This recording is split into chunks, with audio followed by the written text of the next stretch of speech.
제가 타고 온 차는 경유를 사용하는 자동차입니다. 흔히 디젤 차량이라고 하죠.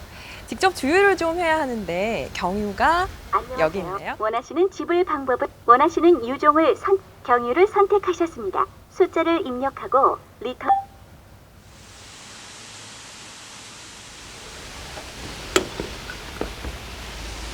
값비싼 휘발유 때문에 요즘 들어 많은 분들께서 디젤 차량을 선호하고 계신데요.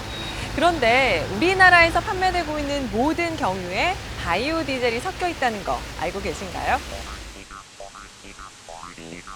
지난 해말 지식경제부에서는 2012년 새해를 시작으로 모든 경유에 바이오 디젤을 반드시 포함해야 한다는 의무감을 부여했습니다.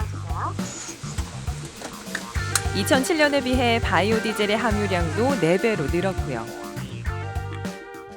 바이오 디젤이 뭐냐고요? 콩이나 유채 같은 식물에서 뽑은 친환경 원료인데요. 우리나라에서 판매되고 있는 모든 경우에는 2%의 바이오 디젤이 섞여 있다고 하네요. 2000년 이후 바이오 디젤을 비롯한 바이오 연료의 사용은 꾸준히 증가하고 있는데요. 이제는 아예 의무적으로 혼합 사용하도록 하고 있으니 그 사용량이 더 늘어날 추세입니다. 우리는 왜 의무화하면서까지 바이오 디젤을 사용해야 하는 걸까요? 바이오 디젤 혼합을 의무화한 건 바로 이산화탄소 때문입니다. 이산화탄소, 지구 온난화의 주범이죠. 이산화탄소는 석유를 에너지원으로 하는 운송수단에서 가장 많이 배출됩니다.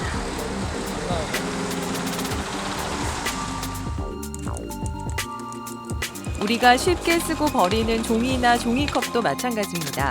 많이 사용할수록 이산화탄소를 정화시킬 나무는 줄어들기 때문인데요.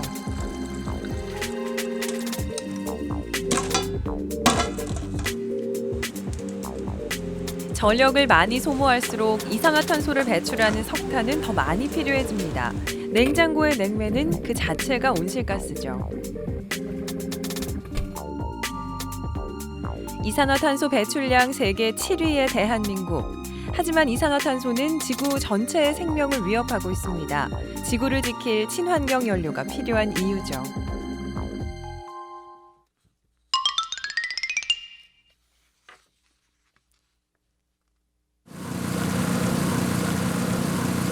악취를 풍기고 생태계를 교란시키는 녹조 현상의 주범, 녹조류. 그런데 이 녹조에게도 장점이 있습니다. 공기 중에 이산화탄소를 흡수하고 대신에 산소를 내뿜기 때문이죠. 뿐만 아니라 기름 성분인 지질을 다량 함유하고 있어 에너지원으로도 손색이 없습니다. 호수나 바다 등 수중 환경에서 잘 자랄 수 있는 식물성 플랭크톤인 녹조를 대량 배양하여 그로부터 기름을 추출해서 바이오디젤 생산하는 연구가 2000년대 후반에 진행되고 있습니다. 녹조류로 바이오디젤을 생산하는 첫 단계는 바이오 연료용으로 적합한 녹조류를 선별하는 작업입니다. 최상의 연료를 얻기 위해선 녹조류를 배양하는 단계가 무엇보다 중요한데요. 대기 중을 떠도는 동물성 플랑크톤이 가장 좋아하는 먹이는 식물성 플랑크톤입니다. 녹조도 이에 해당되기 때문에 배양 단계부터 철저하게 관리하고 주의를 기울여야만 합니다.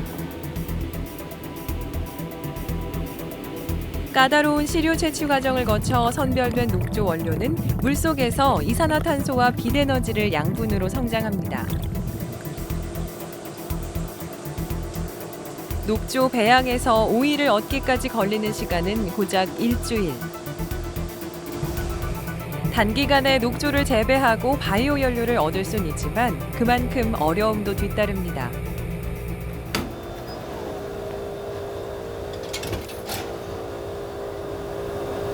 얘네가 다 자라려면 한 일주일 정도 걸리는데 가끔 이제 한두 개씩 오염될 때가 생기면 그때 이제 다시 배양해야 되니까 좀 안타까울 때가 있어요. 비록 일주일 농사라지만 녹조라는 씨앗이 오염되면 그 5일 농사는 가망이 없습니다. 이산화탄소를 줄이고 석유 에너지를 대체할 연료를 생산하는 것은 물론 중요합니다. 하지만 까다로운 공정 과정을 감수하면서까지 바이오 디젤을 사용한 데는 더 큰 이유가 있었습니다. 바이오 디젤을 시작하게 된 이유는 유럽과 미국에서 생산되는 잉여 곡물의 처리에 있었습니다. 잉여 곡물을 처리하면은 농민들의 소득을 안정시킬 수 있었기 때문에 유럽의 경우에 잉여 농산물인 유채를 바이오 디젤 생산 원료로 사용함으로써 그 농민들의 소득 보전을 해줄 수 있었습니다. 초기 바이오 디젤 연구는 콩, 옥수수를 비롯한 농산물 자원이 풍부했던 나라들에서 시작했습니다. 과다 생산과 잉여 농산물로 인한 가격 하락으로부터 농민들의 삶을 안정시키기 위해선 돌파구가 필요했는데요. 때마침 차세대 에너지원으로 바이오 디젤을 주목하게 된 거죠. 바이오 디젤이라는 혁명적인 연료가 개발되면서 가장 큰 인기를 끌었던 것이 바로 이 콩입니다. 어머님, 콩 18,000원어치만 주세요. 알았습니다. 경유 강역만큼의 콩이면 얼마만큼일지 궁금했는데요. 네, 고맙습니다. 경유 10리터 가격만큼의 콩을 샀습니다. 이 정도 양이면 기름이 얼마나 나올지 궁금하지 않으세요? 콩으로 기름을 짜낸다면 과연 그 콩의 무게나 양만큼 기름을 얻을 수 있을까요? 기름을 다 짰는데 1리터도 되지 않는 병이 채 채워지질 않습니다. 경유 10리터 가격인 18,000원어치 콩으로 기름을 짜보니까 이만큼이 나오네요. 너무 적은 것 같은데요. 기름 1리터를 얻으려면 훨씬 더 많은 콩이 필요하겠는데요. 경유 5%를 바이오 디젤로 대체한다면 유채는 국토의 16%, 대두는 절반 이상의 재배 면적이 필요합니다. 재배 면적도 문제지만 극심한 가뭄에 시달리는 미국이나 굶주림에 허덕이는 제3세계의 사정을 볼 때 식량 연료의 사용은 더 이상 어렵습니다. 그래서 국내 연구진이 개발한 것이 녹조류로 바이오 디젤을 얻는 기술인데요. 녹조는 땅이 아닌 물에서도 재배가 가능하고 이산화탄소와 빛만 있으면 됩니다. 72. 오른쪽은. 다만 많은 양의 바이오 디젤을 얻기 위해선 녹조의 대량 생산 조건을 만족시킬 수 있어야 하는데요. 가격이 매우 중요합니다. 왜냐면은 우리가 현재 그 녹조류 바이오 디젤의 생산 단가가 석유보다 한 3배 이상 비싸다고 알려져 있는데요. 이 반응기를 싸게 만들수록 경제성이 올라갑니다. 예를 들면은 전에 유리칼럼을 만들었을 때는 이 정도 반응기를 만들려면 10만 원 정도 드는 거예요. 저희는 약 1,000원 정도면 이 반응기를 만들 수 있고 2달 정도 쓸 수 있습니다. 근데 반응기를 만들 때 중요한 게 녹조류는 빛 에너지를 이용해야 되고요. 이산화탄소를 잘 먹어야 되는데 빛 에너지가 잘 통과되도록 적절하게 열 접착 부위를 만들고요.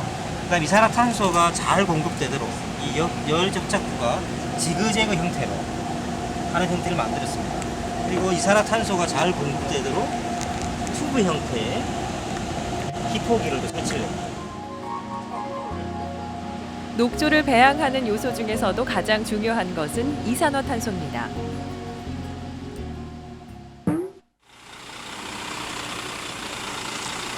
석탄을 태우는 화력발전소에서 가장 많은 이산화탄소가 배출되는데요. 공장 굴뚝을 통해 배출되는 이산화탄소를 어떻게 녹조를 배양하는 데 이용할 수 있는 걸까요? 화력발전소에서 배출되는 여러 기체들 중에 이산화탄소만을 걸러내고 그것을 다시 녹조를 배양하는 데 투입하기 위한 기술 장치가 수반됩니다. 석탄 화력발전소에서 배출되는 배가스 중에는 약 12%의 이산화탄소가 포함되어 있습니다. 이러한 이산화탄소를 포함한 배가스가 다음과 같은 흡수탑으로 유입되어 흡수탑 내 흡수액과 반응하여 이산화탄소가 12%에서 0%로 떨어지게 되고 깨끗한 공기만 밖으로 배출되게 되어 있습니다. 또한 이러한 이산화탄소를 흡수한 흡수액은 다음과 같은 재생탑으로 유입이 되어 온도를 가열시킴에 따라서 순수한 흡수액으로 분리가 되고, 이러한 흡수액은 다시 흡수탑으로 유입되어 이산화탄소를 계속해서 포집을 하게 됩니다. 이때 재생탑에서 분리된 이산화탄소는 100%에 가까운 이산화탄소로서 이를 압축, 수송, 저장하는 일련의 공정으로 구성이 되어 있습니다. 포집된 이산화탄소는 특수 장치를 통해 녹조를 배양하는 튜브 속으로 들어갑니다. 이산화탄소가 녹조를 통해 산소로 거듭나는데요. 이런 이유로 녹조는 이산화탄소 발생이 많은 석탄 화력발전소 주변에서 대량 생산이 가능합니다. 생명체라면 모두가 꺼리는 발전소 주변을 텃밭으로 삼을 수 있어 효율적인데요.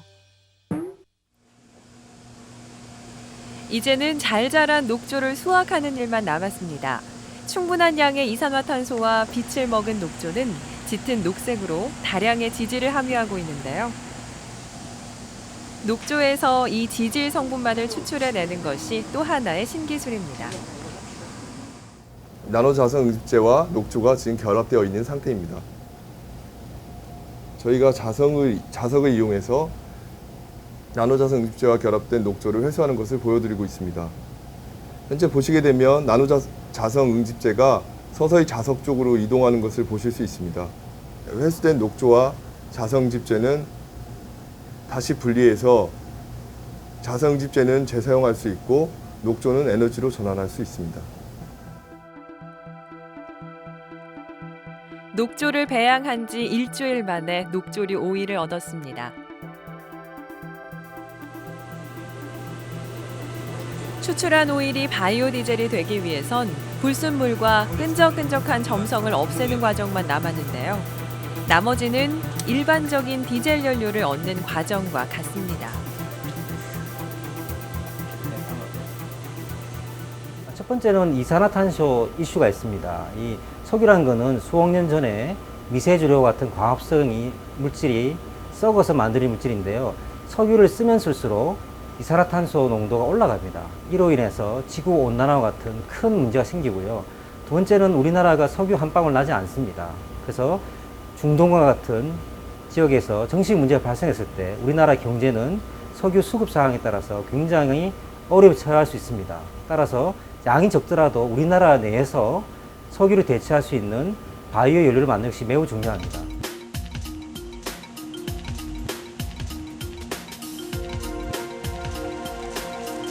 바이오 디젤의 원료로 녹조류가 주목받는 가장 궁극적인 이유는 경제성입니다. 기존의 콩, 옥수수 등의 식용작물보다 생산량이 무려 100배나 높기 때문이죠. 높은 생산량 덕분에 2050년 바이오 연료의 사용량은 약 30%에 달할 것으로 추정되는데요. 전기나 수소 에너지보다도 높은 수치입니다.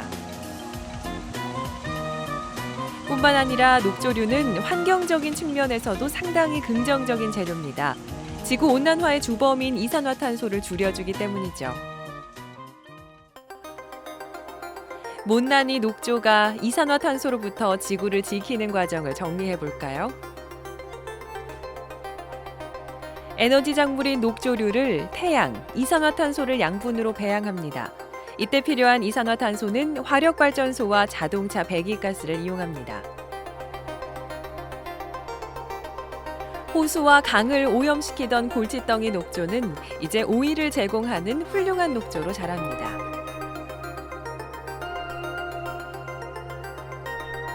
잘 자란 녹조류에서 오일 성분을 추출해 바이오 디젤로 전환하면 이를 자동차 연료로 사용하게 되죠.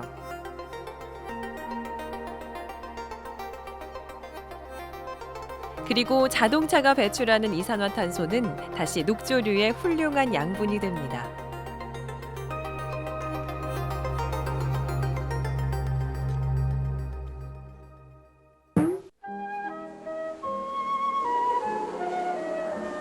우리는 지구로부터 푸르른 자연 환경과 맑은 공기라는 위대한 유산을 물려받았습니다.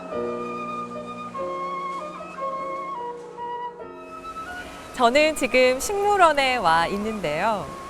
한때 산소 같은 여자라는 광고가 유행한 적이 있었죠.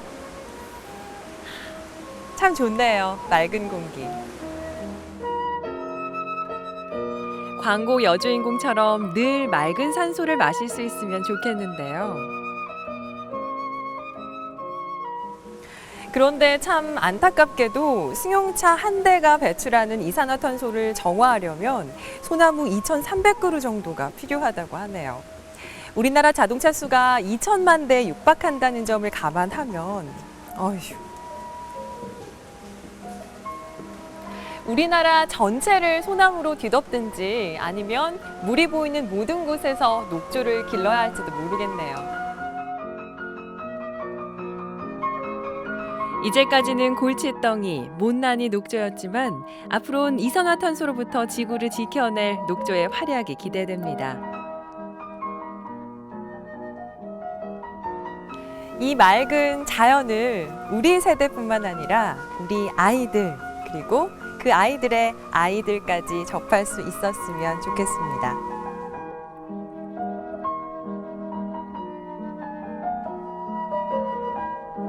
이산화탄소로부터 지구를 지켜내기 위해선 무엇보다도 바이오 연료를 긍정적으로 받아들이고 사용하는 우리의 열린 마음이 필요하다는 거 잊지 말았으면 합니다.